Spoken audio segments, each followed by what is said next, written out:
करेंगे झुंझुनू से आ रही बड़ी खबर का। एसीबी का एक्शन सामने आया है। रिश्वत खोर के खिलाफ ये एक्शन लिया गया है। एक इंजीनियर और एक बाबू को ट्रैप किया गया है। 30,000 की रिश्वत लेते हुए अजमेर डिस्कॉम के इंजीनियर और बाबू को पकड़ा गया है। एईएन आजाद सिंह और बाबू नरेंद्र सिंह को डिटेन किया गया है। एसीबी ने दोनों को रिश्वत के मामले में डिटेन किया है। तो एक बड़ी कार्रवाई एसीबी के सामने आई है। एक इंजीनियर और एक बाबू को ट्रैप किया गया 30,000 की रिश्वत के साथ। ये सर अपने सूरजगढ़ के परिवादी विमलेश जी, उनका घरेलू सौर ऊर्जा का काम है।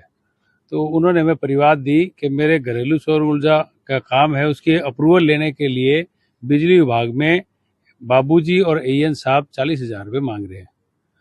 हमने सुरेश जी सीआई साहब के नेतृत्व में तस्दीक करवाई तो वेरिफिकेशन में 30,000 रुपये की डिमांड तय हुई और उसी अनुक्रम में आज ट्रेप कार्रवाई आयोजन करते हुए और सहायक प्रशासनिक अधिकारी है नरेंद्र सिंह और एईएन है आजाद सिंह, उनको गिरफ्तार किया। और खबर को विस्तार देंगे सहयोगी इम्तियाज इस वक्त मेरे साथ मौजूद हैं। इम्तियाज, कैसे इस कार्रवाई को अंजाम दिया गया, क्या कह रहा है ये रिश्वतखोर पूछताछ में? देखिए, अजमेर डिस्कॉम के जो चिड़ावा कार्यालय है वहां पर आज झुंझुनू एसीबी ने बड़ी कार्रवाई करते हुए एईएन और जो सहायक प्रशासनिक अधिकारी है उन दोनों को रंगे हाथों रिश्वत लेते गिरफ्तार किया है। एसीबी ने बताया कि चिड़ावा के जो सूर्य घर योजना का काम करने वाले विमलेश है, उन्होंने एक शिकायत दी थी कि एईएन और जो सहायक प्रशासनिक अधिकारी है वो मुझसे करीब 40,000 रुपए की मांग है वो कर रहे हैं। उनकी जो फाइलें पेंडिंग है उन फाइलों का निस्तारण करवाने के लिए रिश्वत है वो मांग रहे थे। इसी की शिकायत है वो झुंझुनू एसीबी में की गई थी। झुंझुनू एसीबी ने पहले सर्च किया और उसके बाद आज जो अजमेर डिस्कॉम कार्यालय चिड़ावा वहां पर जाल बिछाया और दोनों ही जो अधिकारी और कर्मचारी है उनको 30,000 रुपए की रिश्वत लेते रंगे हाथों गिरफ्तार कर लिया। गिरफ्तार करने के बाद उनको चिड़ावा थाना ले जाया गया, जहाँ पर उनसे जो पूछताछ है वो की जा रही है। फिलहाल एसीबी ने कहा है कि इनके जो जहाँ ठिकाने हैं उन पर सर्च अभियान है वो चलाया जा रहा है। उनके लिए टीमें हमने बनाकर भेज दी है। जी ठीक है, बहुत शुक्रिया आपका इम्तियाज, तमाम जानकारी देने के लिए आपका धन्यवाद। और चलिए आगे बढ़ेंगे, न्यूज रूम लाइव में बात करेंगे आरएस मेंस परीक्षा की तारीख बढ़ाने की मांग की। और इसी मांग को लेकर जो अभ्यर्थी हैं वो भूख हड़ताल पर बैठे हुए हैं। और अपडेट ये है कि सामूहिक रूप से आमरण अनशन पर बैठेंगे ये अभ्यर्थी। आरपीएससी द्वारा एडमिट कार्ड का नोटिफिकेशन जारी करने के विरोध में अनशन ही करेंगे। और पिछले 5 दिनों से भूख हड़ताल पर ये तमाम अभ्यर्थी बैठे हुए हैं।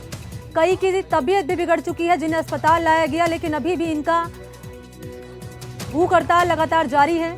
और अब क्योंकि आरपीएससी ने एडमिट कार्ड का नोटिफिकेशन जारी कर दिया और इसी के विरोध में अनशन करेंगे ये तमाम अभ्यर्थी, जो कि मांग कर रहे हैं कि आरएस मेंस परीक्षा की तारीख को आगे बढ़ाया जाए। और चलते हैं सीधे सोमू आनंद के पास, इस वक्त मेरे साथ इसी खबर पर अपडेट लिए मौजूद हैं। सोमू, आरपीएससी ने यहाँ एडमिट कार्ड का नोटिफिकेशन जारी कर दिया और अब इसी के विरोध में सामूहिक तौर पर ये आमरण अनशन करेंगे तमाम अभ्यर्थी जो भूख हड़ताल पर बैठे हुए हैं। बिल्कुल, देखिए, अब से थोड़ी देर पहले अभ्यर्थियों ने इस बात का ऐलान किया था। मैं इस वक्त वहीं मौजूद हूं जहां तमाम अभ्यर्थी पिछले कई दिनों से प्रदर्शन कर रहे हैं और 5 दिनों से इनकी भूख हड़ताल जो है वो चल रही थी। आज इन्होंने ऐलान किया था कि ये सामूहिक रूप से आमरण अनशन करेंगे, लेकिन फिलहाल कुछ सूत्रों ने इनको ये बताया है कि सरकार ने गंभीरता से इनकी मांगों पर विचार किया है और अब एक तरह से देखें तो इनकी मांग पर सहमति बनती हुई दिखाई दे रही है, ऐसी सूचना इनको मिली है। लेकिन अभी भी अभ्यर्थी जो है वो यहाँ पर जमा है और इस बात की भी इनको जानकारी दी गई है कि जो लंबे वक्त से ये मांग कर रहे थे कि परीक्षा की तारीख, मुख्य परीक्षा की तारीख बढ़ाई जाए, उस पर सकारात्मक रूप से फैसला हो सकता है। लेकिन फिलहाल जब तक नोटिफिकेशन जारी नहीं होता है, ये कह रहे हैं कि तब तक वो डटे रहेंगे। जो अभ्यर्थी हैं वो यहाँ पर मौजूद हैं और अलग अलग अभ्यर्थी, कुछ अभ्यर्थियों से हम बात भी करते हैं। क्या सूचना मिली है आप लोगों को? तो सूचना तो पॉजिटिव ही मिली है अभी तक सर। तो अभी तक प्रेस नोट नहीं आया, जब तक तो यहीं बैठे हैं सर। क्या बताया गया है, कितनी उम्मीद है आप लोगों को?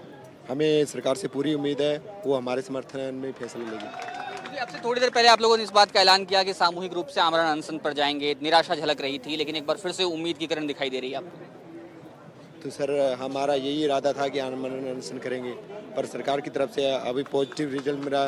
तो अगर हमारे पास जब तक लेटर नहीं आ जाता तब तक हमारा वही मतलब स्थिति रह गई। हाँ, ये बताइए कि ये हर साल कमोबेश मैं देखता हूँ कि आप लोगों को इस तरह का प्रदर्शन करना पड़ता है।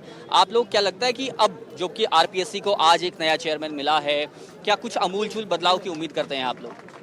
अब देखो, सरकार इसी मुद्दे पर सरकार में आई है, इस पार्टी की पहले से घोषणा थी कि हम बेरोजगारों और छात्रों के साथ न्याय करेंगे। शायद सरकार का यही कदम है कि आज हमारी मांग को माना, और अभी तक जब तक प्रेस नोट नहीं आ जाता, ऑफिशियल घोषणा नहीं हो जाती, तब तक शांतिपूर्वक बैठे हैं। हालांकि तो आधिकारिक रूप से इनके पास वो सूचना नहीं है, लेकिन जो सूत्र हैं उन्होंने इनको कंफर्म किया है, ये सभी अभ्यर्थी जो कि यहाँ पर पिछले 5 दिनों से मौजूद हैं, कि भर्ती परीक्षा में जो मेंस की परीक्षा है उसकी तारीख अभी आगे बढ़ाई जाएगी। लेकिन स्टूडेंट्स को उम्मीद है सोमू आनंद यहाँ पर कि सरकार इनकी मांगों को समझेगी, इस पर काम किया जाएगा। अपडेट आपसे लेते रहेंगे। फिलहाल बहुत शुक्रिया आपका सोमू, तमाम जानकारी देने के लिए।